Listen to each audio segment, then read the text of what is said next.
गेल्या काही दिवसांपासून वातावरणात बरेच बदल होताना दिसत आहेत। अशात हवामान खात्याने राज्यभरात काही जिल्ह्यांमध्ये पावसाचा अंदाज व्यक्त केलाय। काही भागांमध्ये तुरळक ते मध्यम पावसाचा अंदाज असून काही जिल्ह्यांना मात्र येलो अलर्ट जारी केलाय। तर आज राज्याच्या कोणकोणत्या भागामध्ये पावसाची शक्यता आहे याची आपण सविस्तर माहिती या व्हिडिओच्या माध्यमातून पाहणार आहोत।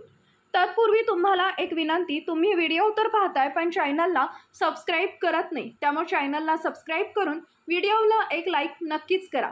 हवामान विभागाने राज्यातील रत्नागिरी, सिंधुदुर्ग, जळगाव, नाशिक, अहिल्यानगर, पुणे, कोल्हापूर, सातारा, छत्रपती संभाजीनगर, अमरावती, भंडारा, चंद्रपूर, गडचिरोली, गोंदिया, नागपूर, वाशिम आणि यवतमाळ या 18 जिल्ह्यांसाठी पावसाचा येलो अलर्ट जारी केलाय। मे महिन्याच्या सुरुवातीलाच राज्यात अवकाळी पावसाने हजेरी लावली। आज देखील राज्यात अनेक भागात पावसाळी वातावरण राहण्याची शक्यता आहे।